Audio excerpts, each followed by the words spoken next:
शुरू कर दो बंदे जी। हाँ करा।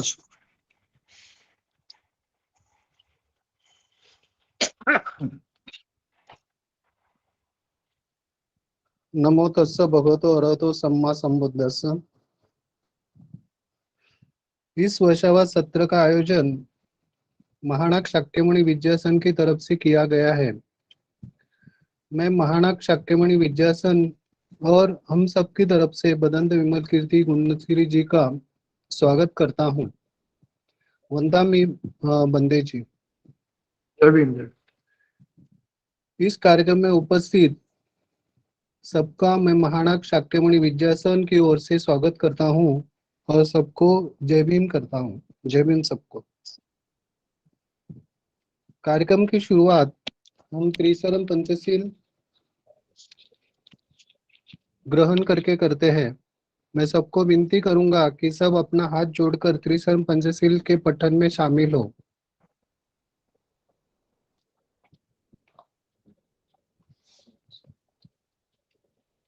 त्रिशरण पंचशील। अरहं सम्मा संबुद्धो भगवान् बुद्धं भगवन्तं अभिवादेमि। स्वाख्यातो भगवता धम्मं नमस्सामि। सुपटिपन्नो भगवतो सावक संघं नमामि। नमो तस्स भगवतो अरहतो सम्मा संबुद्दस्स। नमो तस्स भगवतो अरहतो सम्मा संबुद्दस्स। नमो तस्स भगवतो अरहतो सम्मा संबुद्दस्स। बुद्धं शरणं गच्छामि। धम्मं शरणं गच्छामि। संघं शरणं गच्छामि। द्वितीयंपि बुद्धं शरणं गच्छामि। द्वितीयंपि धम्मं शरणं गच्छामि। द्वितीयंपि संघं शरणं गच्छामि। तृतीयंपि बुद्धं शरणं गच्छामि। तृतीयंपि धम्मं शरणं गच्छामि। तृतीयंपि संघं शरणं गच्छामि। पानातिपाता वेरमणि सिक्खापदं समादियामि। पाना वेरमणि सिक्खापदं समादियामि। कामेषु मिच्छाचारा वेरमणि सिक्खापदं समादियामि। मुसावादा वेरमणि सिक्खापदं समादियामि। सुरामेरयमज्जपमादठाना वेरमणि सिक्खापदं समादियामि। साधु साधु साधु। सबका धन्यवाद। मैं आप सबकी तरफ से बदंत विमल कीर्ति जी को बदंत विमल कीर्ति जी से विनती करूंगा कि आप अपना आज का जो भी प्रवचन है शुरू करें।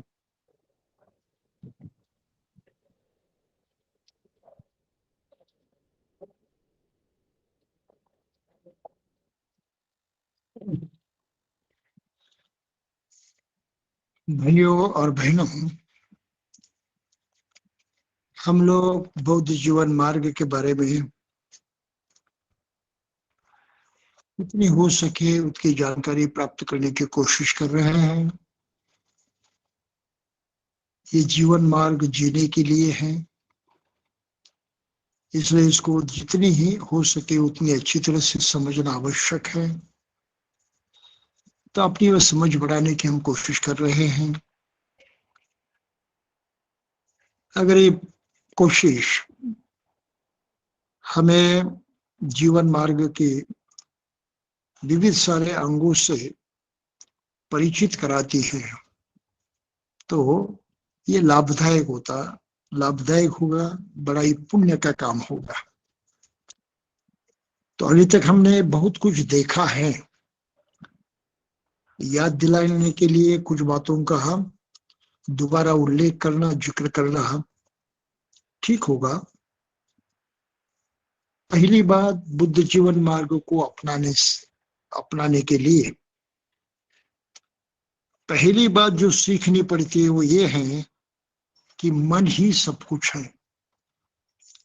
हमारा समूचा अस्तित्व मन से जुड़ा है। मन के सिवा हमारे पास दूसरी कोई भी ताकत नहीं, शक्ति नहीं, जिससे हम अपने जीवन को जिस ढंग से जीना चाहते हैं उस ढंग से जी पाए। तो मन सब कुछ है। और फिर दूसरी बात हमने देखी, ये मन की ताकत होती है सोच विचार करने की, जिसको पाली में कहा है योनिसो मनसिकार। समझे, जाने, जितने हो सके उतना जाने, उसको सही ढंग से जांचे, हर ढंग से, हर तरह से, हर दिशा से। तो सर्वांगीण जिसे कहते हैं सोच, इसको बढ़ाना, ये धम्म जीवन मार्ग पर चलने के लिए अत्यंत आवश्यक सद्गुण है। सोचने की आदत डालना, समझने की आदत डालना, जानने की आदत डालना, गहराई में जाकर जितना हो सके उतना समझने की कोशिश करना। जब हम इसको अंगीकारते हैं, इस विचार को अपनाते हैं, तभी हम बौद्ध जीवन मार्ग पर चलने के योग्य होते हैं, लायक होते हैं। बगैर इसके बौद्ध जीवन मार्ग पर चलना असंभव होता है। फिर तीसरी बात हमने कोशिश किया है कि जानने की जो प्रक्रिया है, समझने की प्रक्रिया है, हमारी जो बुद्धि है उसका प्रयोग करना है। तो क्या जानने के लिए करना चाहिए? हर चीज बदलती रहती है, अनित्य है। यानी विश्व में हर चीज बदलती रहती है, पूरा विश्व गतिमान है और ये गति हर चीज से जुड़ी हुई है। कोई नित्य ठहरने वाली, स्टैटिक, अचल, जड़ कुछ भी नहीं है।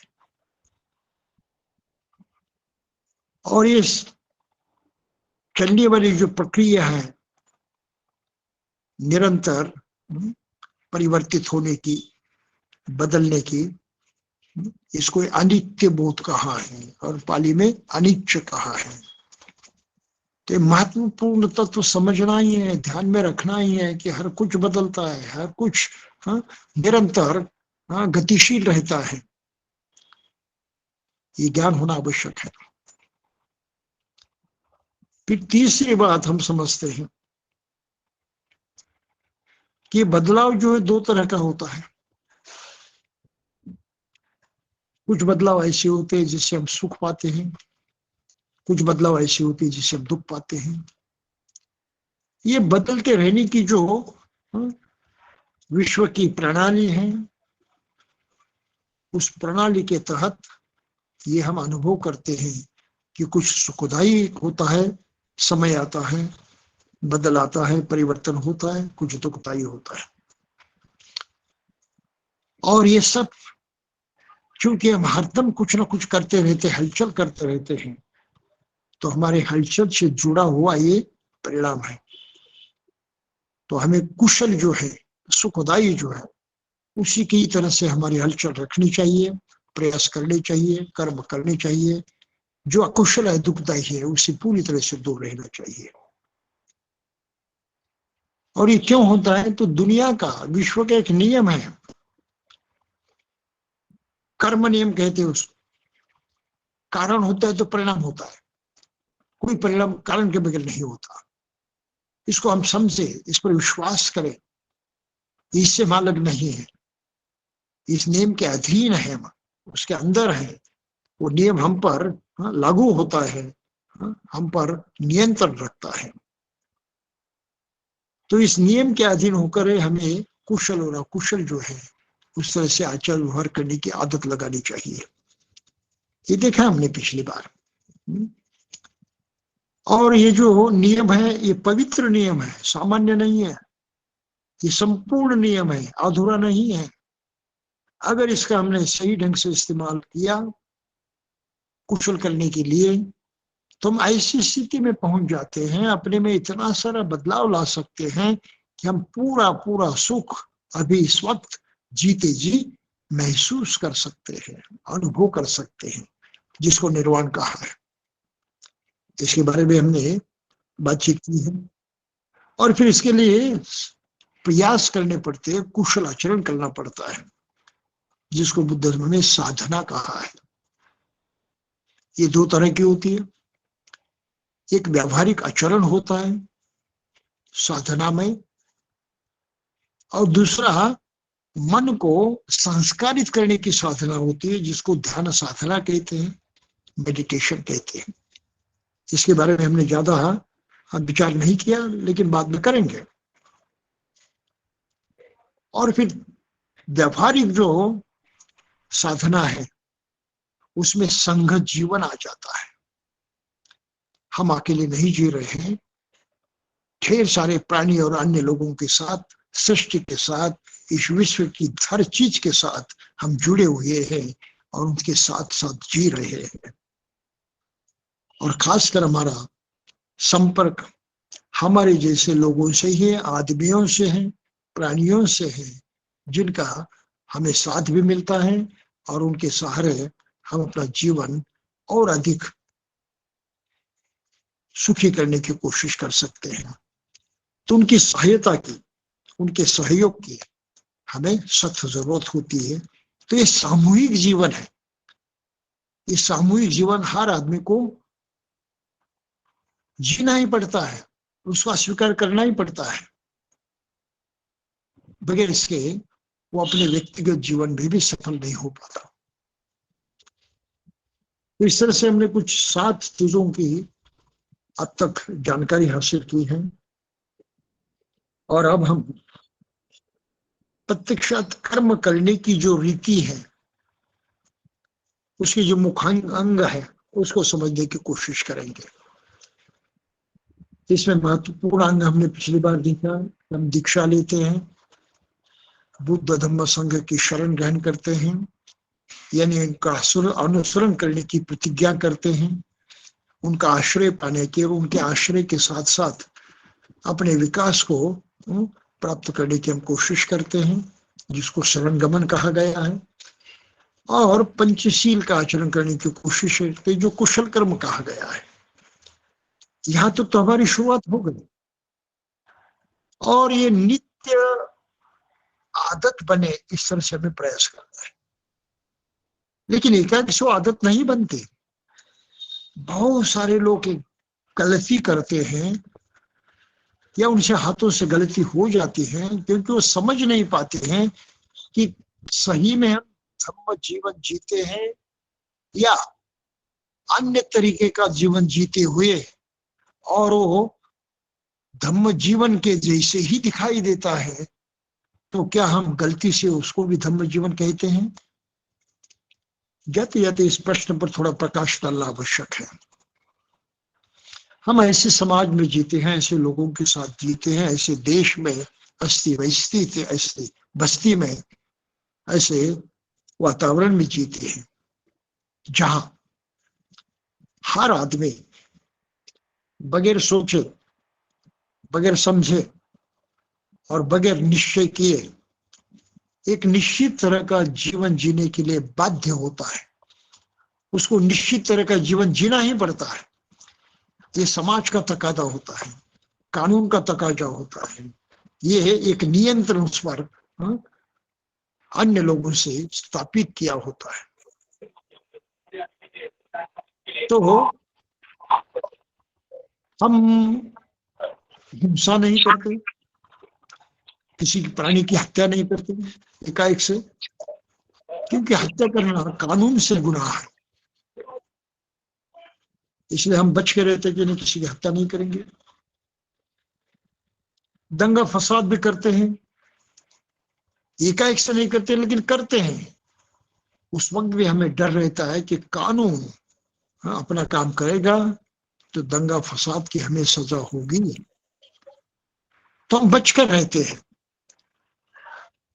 अन्य किसी को शारीरिक या अन्य किसी प्रकार का दुख देने से थोड़ा बचकर रहते हैं, एकाएक से आचरण नहीं करते। तो ये एक सामाजिक दबाव के कारण होता है। और हम समझ बैठे, कभी कभी हमारे मन में हम समझते, हाँ मैं तो पंचशील का जो पहला तत्व है उसका पालन कर रहा हूं, ऐसा नहीं कर रहा हूं। लेकिन ये जानकारी दिमाग में नहीं होती कि मैं पंचशील का पालन कर रहा हूं। जानबूझ कर मैं किसी को दुख देने वाला नहीं हूं। इतना सतर्क हूं, इतना सजग हूं, इतनी जागृति के साथ उस पर ध्यान देता हूं। मन में सब कुछ चलता है मेरे, लेकिन मन में सब कुछ चलता है या नहीं इसकी खबर भी हमको नहीं होती। केवल वातावरण उस ढंग का होता है तो हम उस तरह से बर्ताव करते हैं और कभी समझ बैठते हैं अपने अपने मन में, हाँ मैं पंचशील का पालन कर रहा हूं। तो ध्यान में रखिए, जानबूझकर, समझकर, सावधानी से याद रखते हुए अगर हम कुशल कर्म करते हैं तो धम्म का पालन है। ये याद न रखते हुए, उसकी ओर ध्यान न देते हुए केवल समाज में ये प्रक्रिया चलती है, इसी तरह से लोग रहते हैं, हम भी उनके तरह से रहते हैं, तो उसको ये शील का आचरण नहीं कहा जाता। ये फर्क रखिए। यही बात चोरी की, चोरी करने की ढेर सारी इच्छा होती है, हम चोरी करना चाहते हैं। क्या हुआ?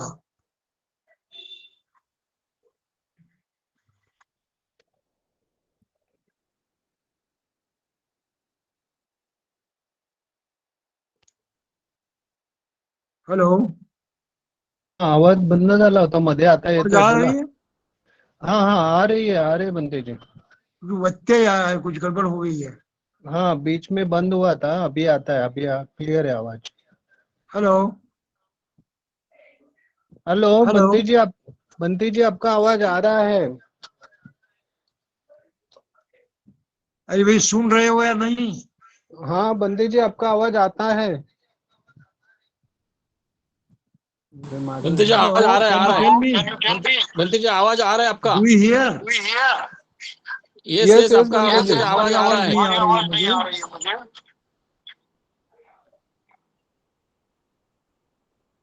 हेलो,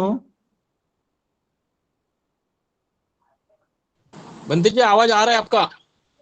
बंटी जी आपका आवाज क्लियर ठीक आ रहा है। है। तो हम लोग इस तरह से कुछ नासमझी भी रखते हैं। तो सामाजिक व्यवस्था के तौर पर, कानून के तौर पर, अन्य किस कारण से हम पंचशील का पालन अगर करते हैं तो उससे ये नहीं समझना कि हम प्रत्यक्षात धम्म मार्ग पर चल रहे हैं। बस इतना ही समझना कि ये सिविक लाइफ है, एक नागरिक जीवन है। वो नागरिक जीवन हम जी रहे हैं, धम्म मार्ग पर नहीं चल रहे हैं। धम्म मार्ग पर हमारा चलना तब संभव होगा जब हम दिमाग में हर चीज को याद करते रहेंगे, क्या मैं किसी के दुख का कारण बन रहा हूं? मेरी शारीरिक हलचल इस तरह से हो रही है, नहीं हो रही है, मैं जानबूझकर कुछ नहीं कर रहा हूं, तो मैं धम्म जीवन मार्ग पर हूं। चोरी नहीं कर रहा हूं, लेकिन समझदारी के साथ जानबूझकर सावधान रहकर ये जानते हुए कि मुझे चोरी नहीं करनी है और मैं नहीं कर रहा हूं, तो हम धम्म मार्ग पर हैं। दुराचार की वासनाएं निर्माण होती है, भावनाएं मन में आती हैं, लेकिन नहीं, मुझे नहीं करना है, मैं उससे बलात् दूर रहने की कोशिश करता हूं, तब मैं धम्म मार्ग पर हूं। तो ये आदत होनी चाहिए, ये संस्कार मन पर होने चाहिए। संस्कार इसका अर्थ ही है मन को आदत हो जाना। संस्कार यानी आदत, आदत लग जाती है, हम उस तरह से व्यवहार करने लगते हैं, बगैर कहे, बगैर किसी के आज्ञा दिए, खुद ही खुद मन ही करने लगता है। तो मन को ये जो आदत लगती है, इसको संस्कार कहते हैं। और ये संस्कार अगर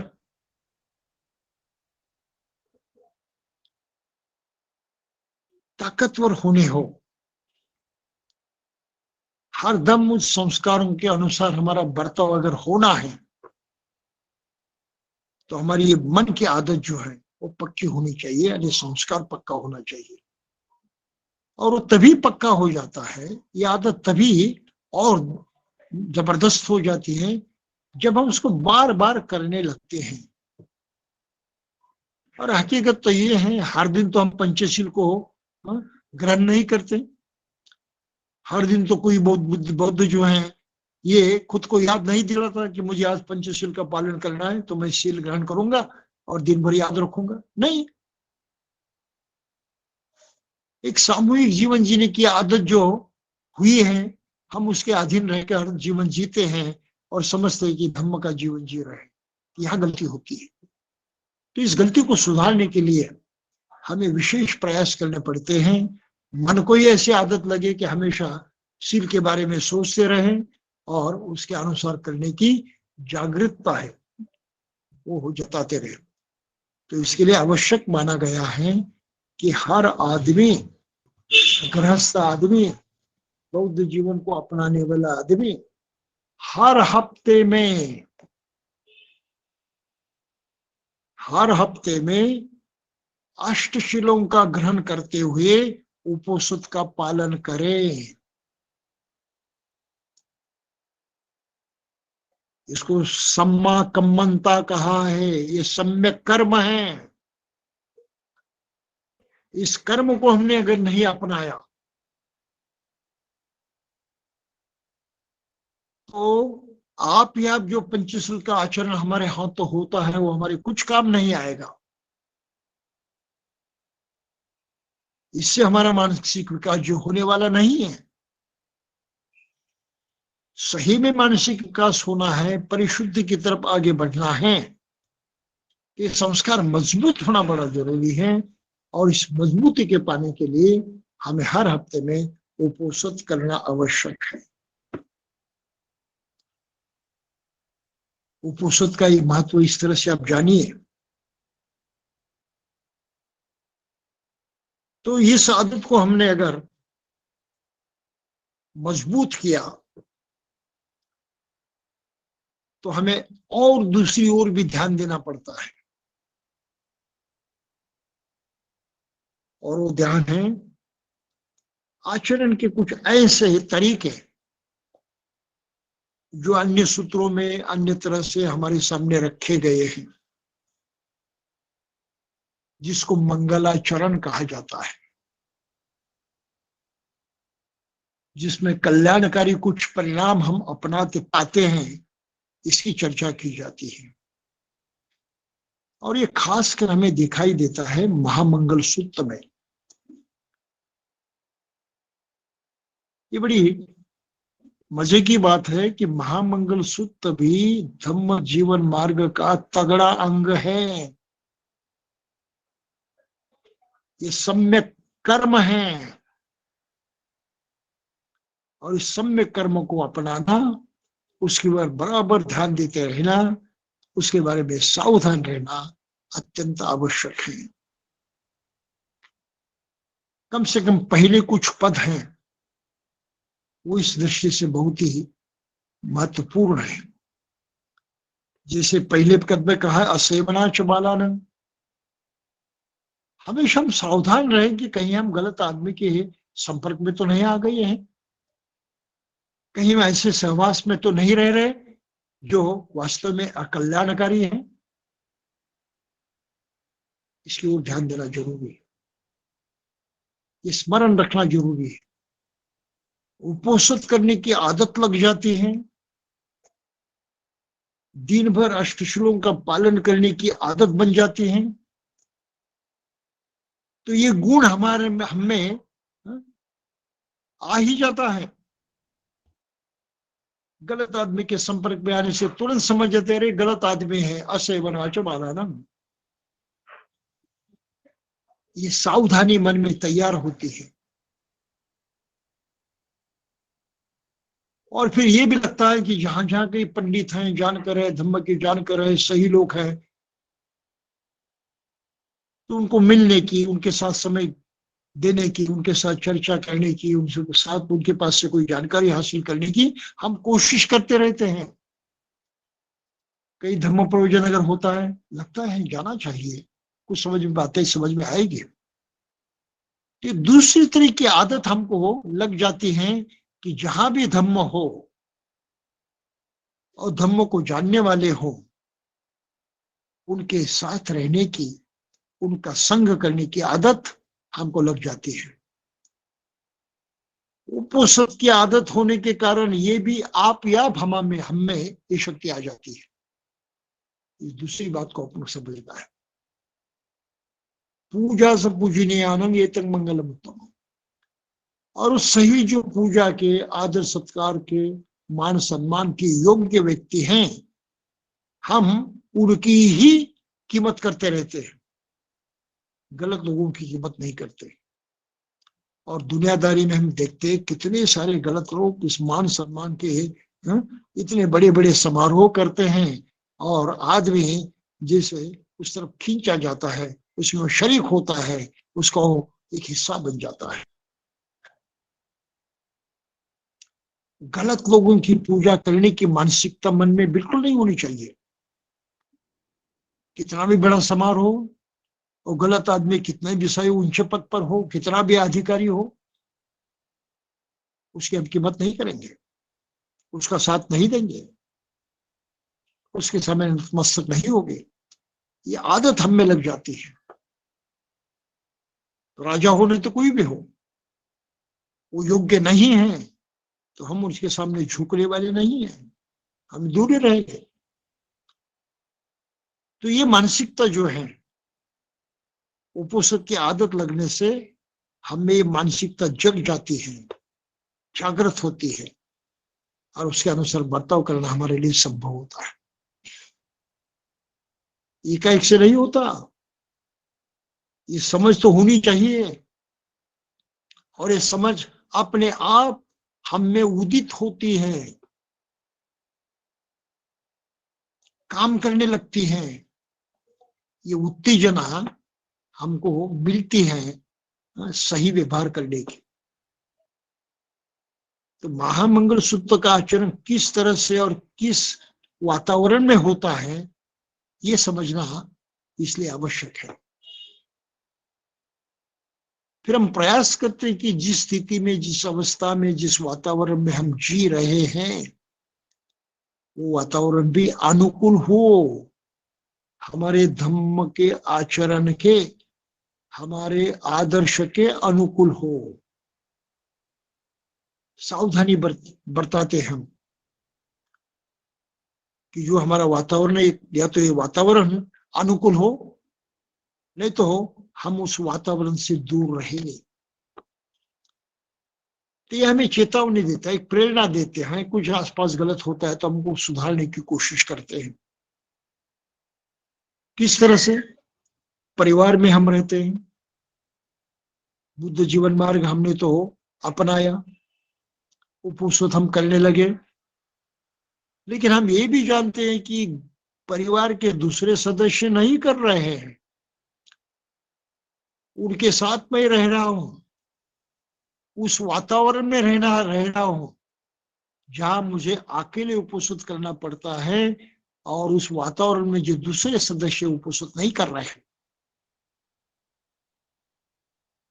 तो हमारी आदत उपोषित करने की होने के कारण हम अंदर से कुछ प्रेरणा पाते हैं और ये प्रयास करने लगते हैं कि हम जिनके साथ रहते हैं, परिवार में रहते हैं या आसपास में रहते हैं, तो उनको भी हम उपोषित करने की प्रेरणा दे, उनमें भी परिवर्तन लाए।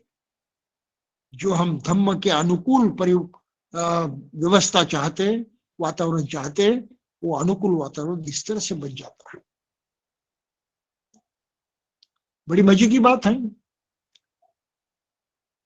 पहले है कभी कभी हम जो कार्यकर्ता होते थे उनसे बातचीत करते थे, और अभी भी कुछ हद तक कुछ ऐसी गलत बातें चल रही है समाज में कि कार्यकर्ता तो बुद्धिस्ट समझता है खुद को, कुछ हद तक वो पंचशील का पालन करता है, धम्म का आचरण भी करता है, लेकिन घर वाले बिल्कुल उसके उल्टे रहते हैं।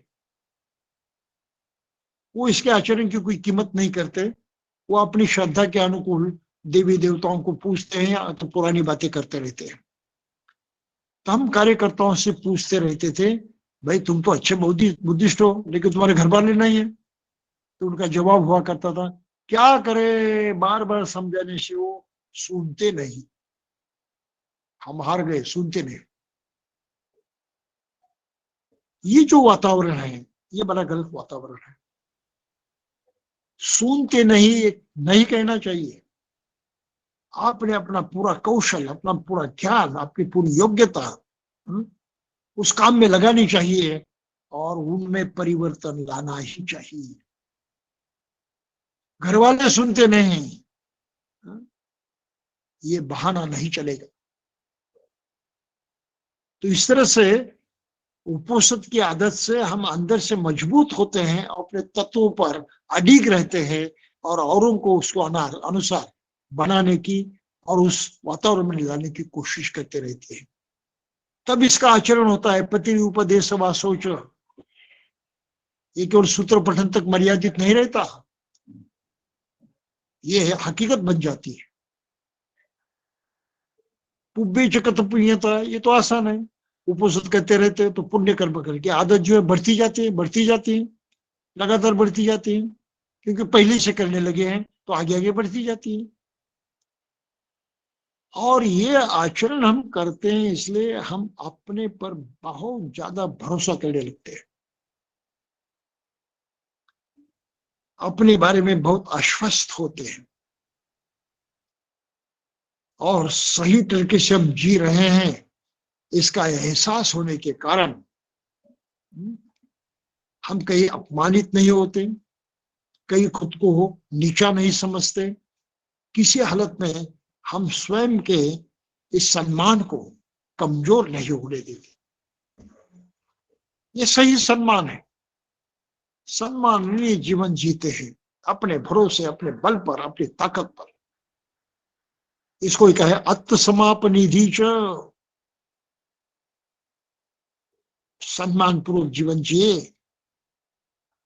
ये तब संभव होता है जब हमारा संस्कार मजबूत होता है। तो उपोषित का पालन ये मजबूती हमको प्रदान करता है, इसके बारे में ध्यान देना जरूरी है। बाहु सच्चंच सिपंच,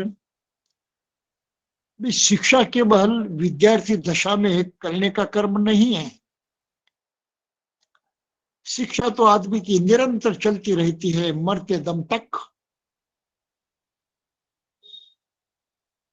तो अलग अलग चीजें सीखने की हमें आदत होती है, चाहत मन में पैदा होती है, हाँ ये भी सीखो, ये चांस है, ये मौका है, ये सीखने का समय है, सीख लूंगा। तो सीखने के लिए हम आगे आगे रहते हैं, पीछे हटते नहीं। पढ़ाई करते रहेंगे, लोगों से जानते रहेंगे, कुछ कला कौशल है तो उसको प्रत्यक्षात करके देखने की जिद रखेंगे। तो इस तरह से बिल्कुल ही छोटी छोटी बातों से हमारा विकास जो है वो होते रहता है, हम आगे आगे बढ़ते जाते हैं। एक बहुत बड़ी ताकत हमें सजग होती है करने की, और अधिक पाने की, और अधिक संपन्न होने की। ये है बाहु सच्चंच सिपंच। और ये आदत होने के कारण एक आत्मविश्वास होता है, हम कर सकते हैं, हम सीख सकते हैं, हम जान सकते हैं। कहाँ दिक्कत है? चाहत अगर बड़ी हो तो दिक्कत छोटी हो जाती है।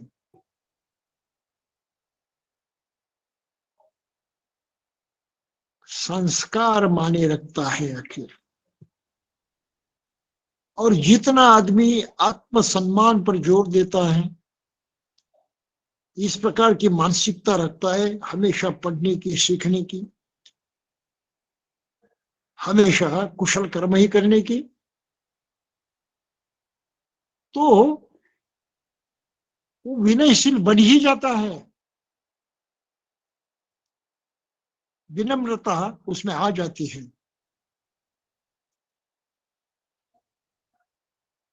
घमंड टूट जाता है। मैं कुछ हूं, ये जो अहंकार है कमजोर हो जाता है। अपनी काबिलियत को वो जानता है। ये आदतें परिवर्तन लाने वाली जो है उसका हमने स्वीकार किया होता है, और उस परिवर्तन की क्रिया में वो स्वयं को महसूस करते रहता है।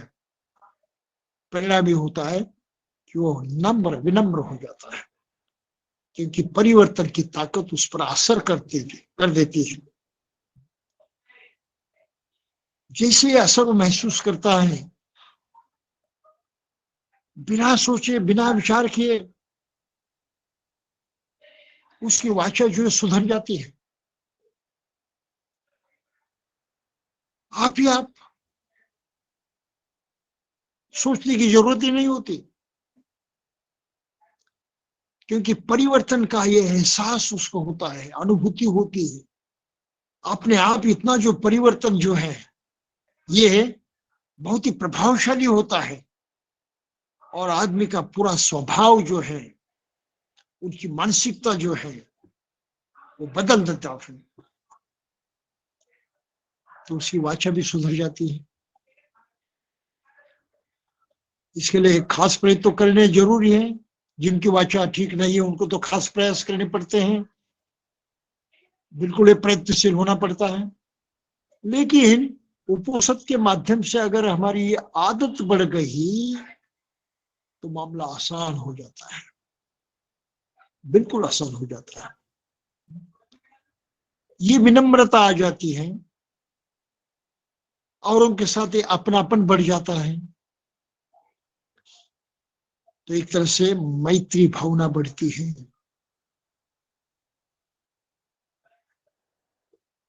जागरूकता के साथ हम मैत्री का प्रत्यक्ष पालन करने लगते हैं, और उसमें सबसे बड़ा एहसास होता है, अनुभूति आ जाती है कि क्यों कौन जाने, लेकिन माता पिता के प्रति बहुत ही श्रद्धा पैदा होती है, बहुत ही आदर पैदा होता है। एकाएक से इतना अपनापन बढ़ता जाता है कि हर तरह से उनकी सेवा करने के लिए, उनके सुख के लिए हम प्रयत्न करते रहते हैं, बगैर किसी ने कहे। आप ही आप हो जाता है, आदत बन जाती है विनम्र होने की, अपनी सेवा देने की। और उन्होंने जो माँ बाप होने के नाते प्रयास किए हमको बचपन से बड़ा करने की, ये प्रयासों की कीमत हम करने लगते हैं, उसका महत्व समझने लगते हैं, और उनके प्रति बड़ी कृतज्ञता का भाव हमारे मन में जग जाता है।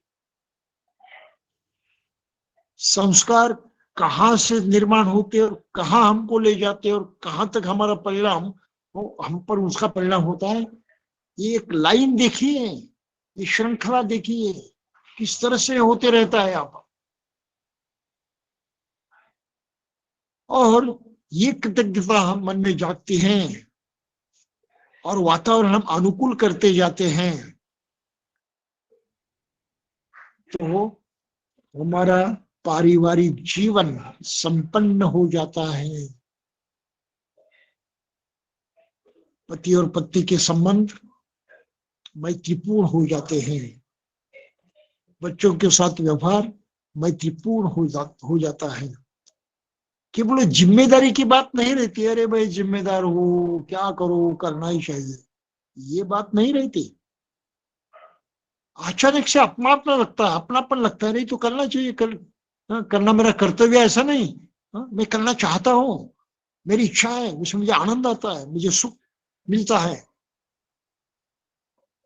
तो कर्तव्य की भावना जो है वो कमजोर होती है, लेकिन अपनेपन की भावना बहुत ही ताकतवर होती है। और ऐसे यूं ही आप बिल्कुल स्वाभाविक ढंग से उस अपनेपन को जताते रहते हो, आगे बढ़ाते रहते हो। तो पुत्र दारस संग हो, परिवार का पोषण, परिवार का वातावरण बहुत ही परिवार का वातावरण बहुत ही कुशल होता है, आनंदमय, और अपनेपन की पूरी पूरी एक आदत से हमें मजबूत होती जाती है। तो देखिए हम कहां से कहां पहुंच जाते हैं। तो इतना सारा परिवर्तन होने से और उनके प्रति हमारी मानसिकता बहुत ही मैत्रीपूर्ण होने से आगे का आचरण जो है ये आप ही आप होने लगता है। ऐसा सोचना नहीं पड़ता, अरे दान देने का समय मैं दूं या नहीं, दान करूं या न करूं, लगता ही नहीं। फटाक से बड़े स्फूर्ति से हम दान करते हैं, आगे बढ़ते हैं, सोचने का समय नहीं होता।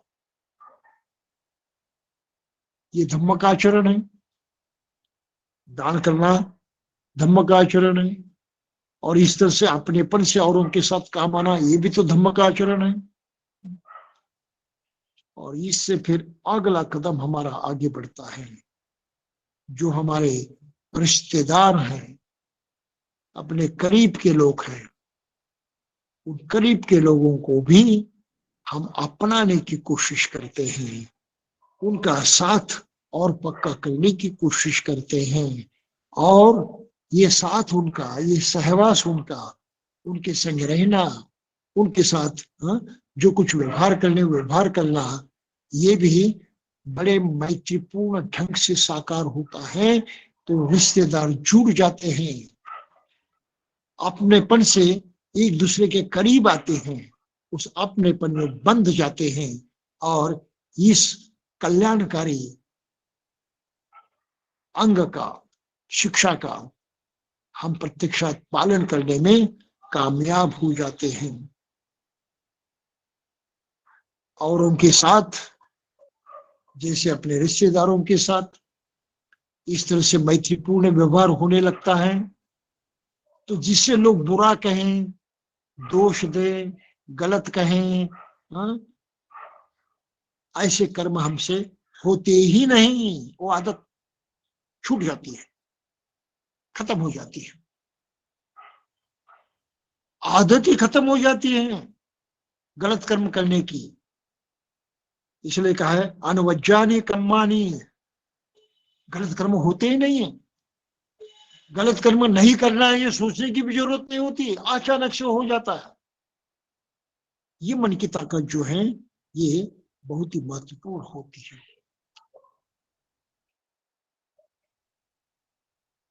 तो इस तरह से ये जो 6 बातें हैं मंगल सूत्र में आती है, ये कर्म, ये कुशल कर्म, सम्माक मंता जिसे कहते हैं, कर्म करने के ये महत्वपूर्ण अंग हैं। ये हमारे महत्वपूर्ण अंग जो है मजबूत हो जाते हैं। तो महामंगल सूत्र का प्रत्यक्षात आचरण ऐसे ठीक ढंग से होने लगता है, जागृति के साथ, समझदारी के साथ, और उसका जो परिणाम हम अनुभव करते हैं, ये परिणाम भी हमारे इस आचरण को और अधिक मजबूती प्रदान करता है। हम और अधिक सशक्त होते हैं, शक्तिशाली होते हैं और अपने जीवन में मंगल ही मंगल अनुभव करते रहते हैं। तो धम्म जीवन मार्ग का ये अनुभव प्रत्यक्ष कर लेना, ये हमारी जिद होनी चाहिए, ये हमारा मकसद होना चाहिए। और ये तब कामयाब होता है जब हमारे मन को हम ये आदत लगाते हैं, उसको संस्कारित करते हैं उपोषण के माध्यम से।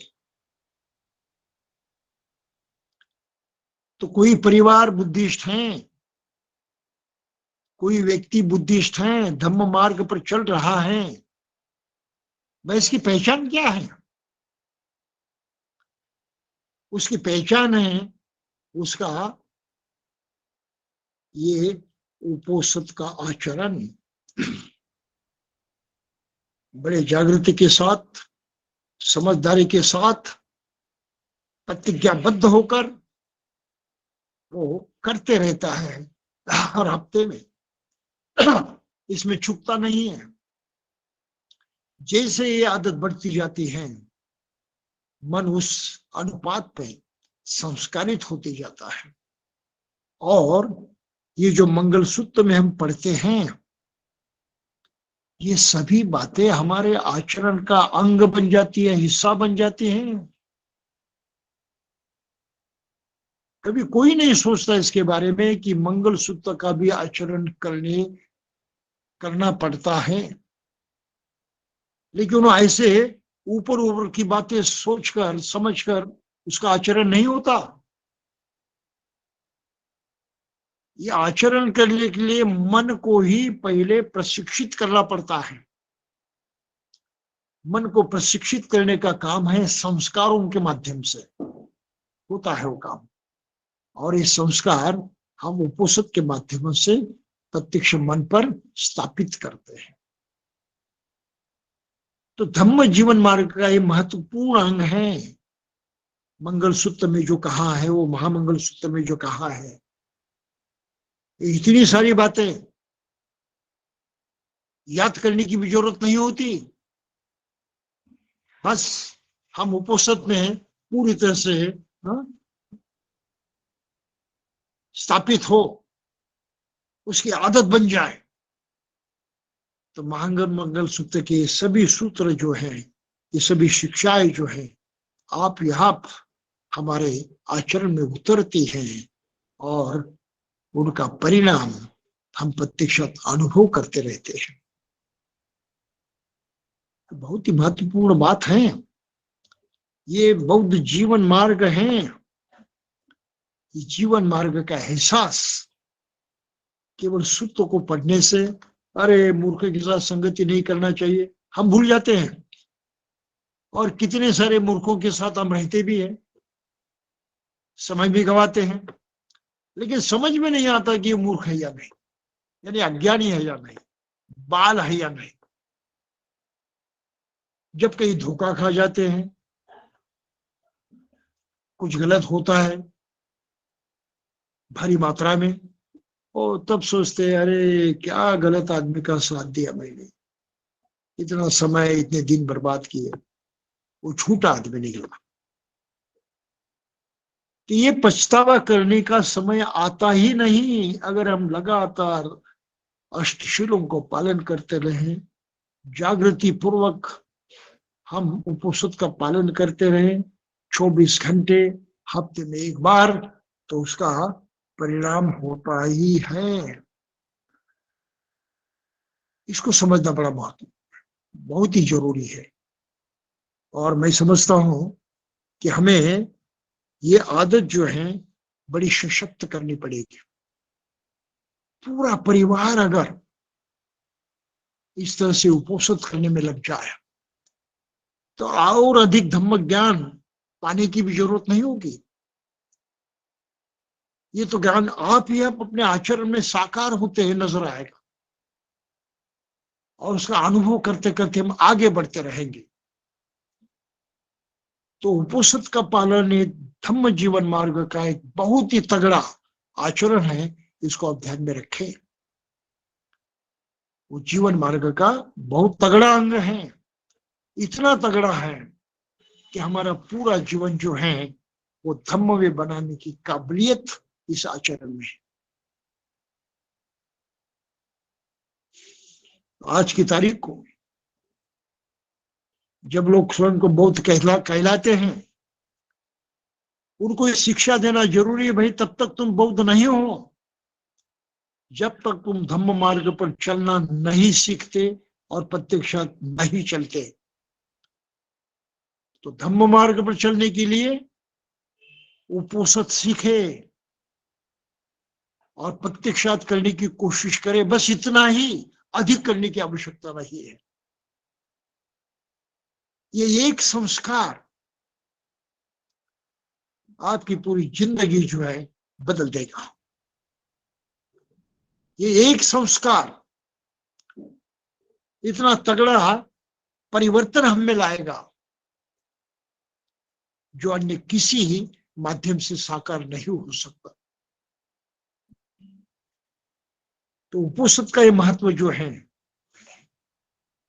धम्म जीवन मार्ग के अंतर्गत, इसको समझना पहचानना बहुत जरूरी होता है।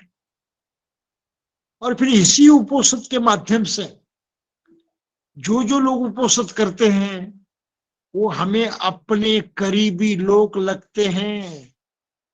शुरुआत हो जाती है, अरे मेरा करीबी दोस्त है, मेरा करीब का आदमी है। उपोषित के माध्यम से एक तरह से हम एक दूसरे की तरफ खींचे जाते हैं। और फिर होता क्या है, ऐसे लोगों के संपर्क में आने की इच्छा हो जगती है, बार बार उनसे संपर्क करने की इच्छा होती है। और उस तरह से हम धम्म के माध्यम से बार बार लोगों को इस तरह से संपर्क स्थापित करते हुए आगे बढ़ते हैं।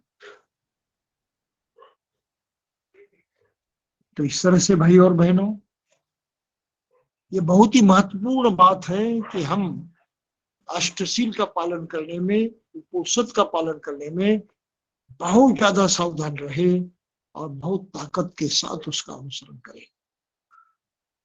आज तो इसके अधिक कुछ करने की आवश्यकता नहीं है, और कुछ अंग हैं जो बाद में हम देखेंगे। फिलहाल इसी अंगों को आप ठीक से समझ लीजिए और उतने जिद से, उतनी ताकत से उस पर अमल करने की कोशिश कीजिए। उपोषित ही मनुष्य को सही ढंग से जीवन मार्ग पर स्थापित करता है, स्थिर रखता है और आगे बढ़ने में सहायक होता है। तो ये महत्व आप जानिए। धम्म जीवन मार्ग का सबसे महत्वपूर्ण अंग ये उपोषित व्रत है। तो आज के लिए मैं समझता हूँ इतना काफी है, हम यहीं पर रुके। जय भीम। साधु साधु साधु। धन्यवाद बंते जी। आज बंते जी ने बहुत ही सरल और सुलभ पद्धति से हमें उपोषित समझा दिया है। तो मैं आपकी सबकी तरफ से बंते जी का साधुवाद करके अनुमोदन करता हूँ। सब लोग हाथ जोड़ ले और साधुवाद करें। साधु साधु साधु। धन्यवाद बंते जी। मैं आगे के कार्यक्रम के लिए संतोष जी को विनती करूंगा कि आगे का जो प्रोग्राम है कंडक्ट करें। संतोष कुशल वर्धन। वंदना बंते जी और सभी को जय भीम।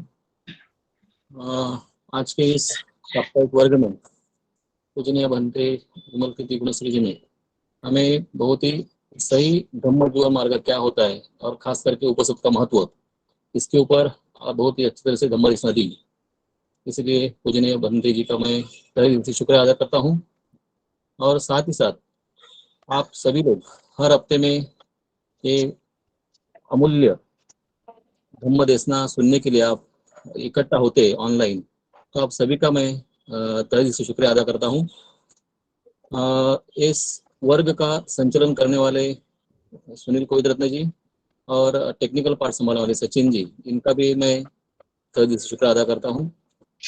और आपको एक गुजारिश करता हूँ कि हम लोग अपने हर एक ग्रुप में देख रहे हैं हर दिन कि करजत का काम बहुत अच्छी तरह से चल रहा है। जो करजत का अपना सेमिनरी है, वो सेमिनरी का काम बहुत ही अच्छी तरह से चल रहा है। तो पूर्णत्व की ओर जाने के लिए हम सभी को अब मैं गुजारिश करता हूँ महानाग साकिब विद्या संघ की ओर से कि बंटी जी जो आप आज बताया उपोषद का महत्व, तो ये हमारी उपोषद शाला होगी आगे जाकर। हमें सभी के लिए एक उपोषद शाला होगी कि हम लोग उधर जाकर हर हफ्ते में उपोषद का पालन कर सकते हैं, घर पे भी कर सकते हैं, लेकिन एक माहौल होना चाहिए। इसलिए हमारा एक हर एक को एक संधि है, चांस है। तो मैं सभी को मैं गुजारिश करता हूँ, हमारे जो मित्र है, हमारे परिवार के लोग हैं, तो सभी को आप बोल सकते हैं कि हमारा अभी वाटर टैंक का काम बाकी है, थोड़ा सेफ्टी टैंक का काम बाकी है, लाइटिंग और ग्रिल, विंडो ग्रिल और कलर का काम बाकी है। एक थोड़ा 4-5 काम हमारे हमारे सब बाकी है। तो आपको सभी को गुजारिश करता हूँ कि जिन्होंने अभी तक दान दिया नहीं होगा, तो आपको एक वर्षावास के अंत तक हम लोग जा रहे हैं, तो आपको एक अच्छी तरह एक संधि है दान भावना अपने बढ़ाने के लिए। तो एक आप सभी मित्रों और परिवार के लोग को आप बता दे सकते हैं और खुद भी दे सकते हैं।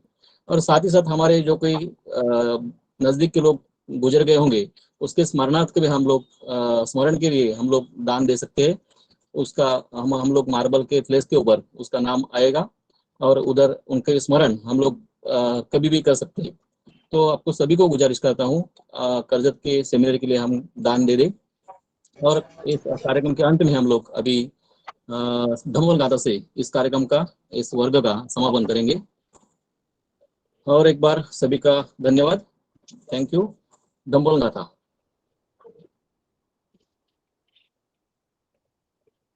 सब पाप सकरणं कुशलस उपसंपदा सचित्तपर्योदपनम् एतं बुद्धानुशासनं